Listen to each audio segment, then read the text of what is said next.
what's remarkable is that the experiences that people have on the crystal bed here are just as profound as what people experience in Brazil.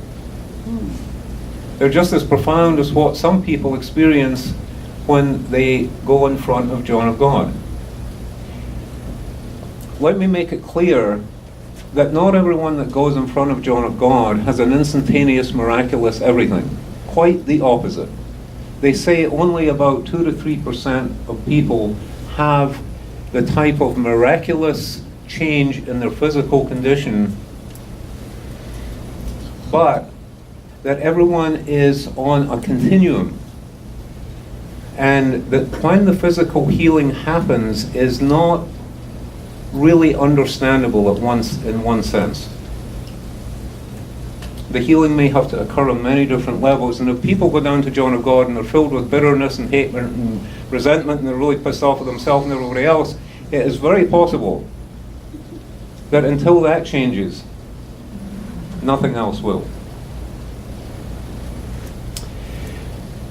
I think the beauty of going in front of John of God is that the only requirement is that one presents themselves as nakedly and as openly as they possibly can. To simply allow yourself to be seen as the way you are. How often does that happen? How often do you feel safe enough to present yourself in life exactly as you are? And know that that is absolutely okay. In that, there is a profound gift. There is also, as you probably noticed from the video, a profound humility. The people who have been with John of God for many years are very approachable. There's no hierarchy. The humility in the entirety of the casa is permeable and tangible. And you may be in line with 500 people and the person behind you may have terminal cancer and it may be his last opportunity. And the person behind them may have traveled 35 hours on a bus from someplace in Brazil to get in front of John of God for 2 seconds. And only can take enough time off work to do this once in his lifetime. And so there is a sincerity and an honesty and a reverence that permeates all of the experience down there. So in bringing this crystal bed back to Reno, we had no idea of what was going to happen. What happened is that we put it in sanctuary in my building where I do rolfing. And people started showing up, and my wife started putting people in the crystal bed, and people started having these amazing results.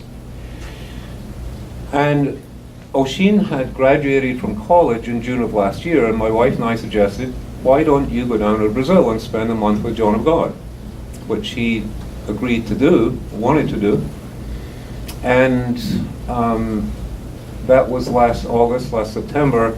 And when Oshin was down there, he was guided to buy another crystal bed and bring it back. And now he is working in sanctuary with Kathleen and I, something that we would never have really orchestrated before. So now we've got 2 crystal beds going. And, you know, I want to make it very clear, I'm not an expert on John of God. I'm actually not an expert on very much at all. But I only spent 2 weeks down in Brazil. I'm not an authority on John of God. All I have is my experience. But I would suggest for people that are interested, one, the DVD. I'm not sure if there was a book list put out or recommended reading, but there are a couple of books that I have here that are useful to take the exploration a little bit further. Having said that, any questions so far? Anything that people want to have clarified, or any particular direction you want to go with this? I would just like the references, or are they on here? I'm looking for them. The book references? Yeah. Thanks, Sue. We didn't put the book references on, did we, No. Sue? No. No? didn't. Okay. They're up here, and you're welcome to come up Oh, at the okay. end of this. This one here, Spiritual Alliances, is a wonderful volume written by Emma Bragdon, PhD, who also interviewed many, many physicians who have traveled down to Aberdeen. And they talk about the impact it made on their medical practice when they came back to their home country. Truly what we would call evolutionary health care. And so there's some wonderful reading in this one, Spiritual Alliances. This is the classic one, John of God. Has the photographs inside from Karen Leffler. This was the book that she handed to me initially that gave me the job. Has a lot of beautiful background, has some writing by his wife. John of God was a very simple man, was only educated up to 2nd grade, was very poor as he discovered this gift that he had, and still is incredibly humble and still can't actually do much writing.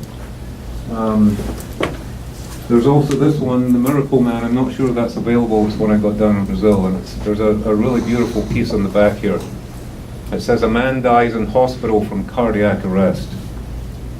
After 30 minutes of clinical death, a phone call to John of God, hundreds of miles away in central Brazil, raises the man from death, completely healed, verified by his doctors. Is John of God a modern Christ? Read this riveting account of the greatest healer of our time. When people totally paralyzed rise from their wheelchairs and the profoundly blind have their eyesight restored. When modern medicine has given up on them, one feels deeply stirred to ask some fundamental questions. John of God puts our reality at risk, defying the certainties of medical science, forcing us to replace it with one of hope and joy. The story of John of God shakes the bedrock of common beliefs, kindling an ancient memory that rings only too true, that with love, all things are possible. John of God is the first person to say, I do nothing, God heals.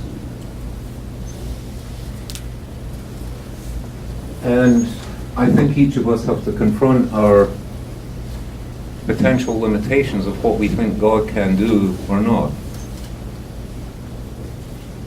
Is he kind of like Edgar Casey?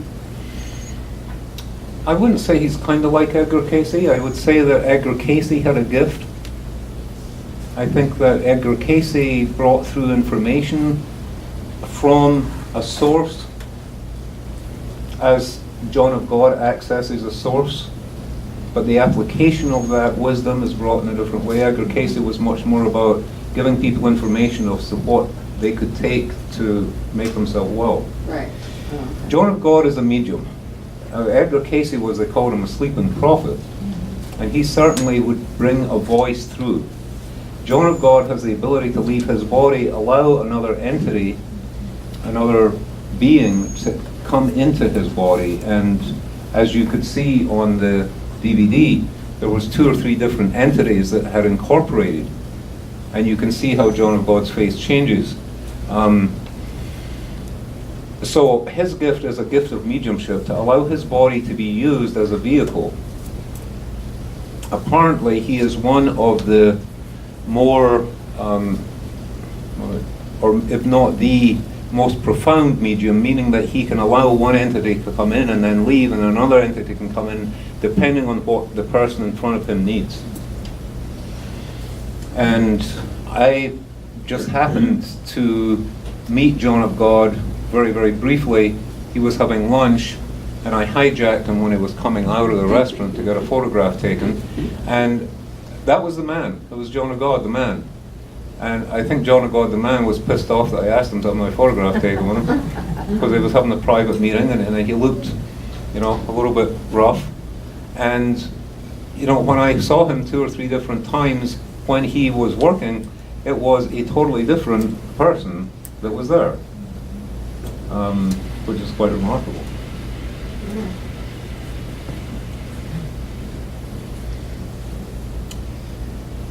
Questions? Does he charge for these sessions? Never, never, ever has once he charged. In fact, he uses the proceeds from his own businesses. He was a crystal miner. He has farming interests. He has agricultural interests. He uses the proceeds from his own businesses to fund the work that he does, and they've used that to fund a soup kitchen on the other side of town that feeds about 1,500 people a day, and for many people that is their only meal.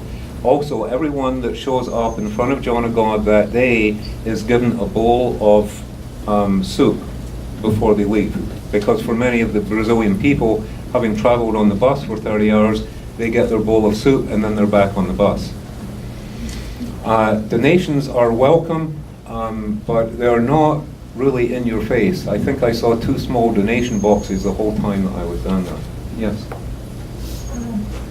In getting there from here, what is the ground trip like? You say a 30-hour, is that standard? That's by bus from somewhere in Brazil, because Brazil is a big country. So some of the peasants, you know, that's the only way they can travel. They'll travel 30, 35 hours by bus. From here, you know, it's a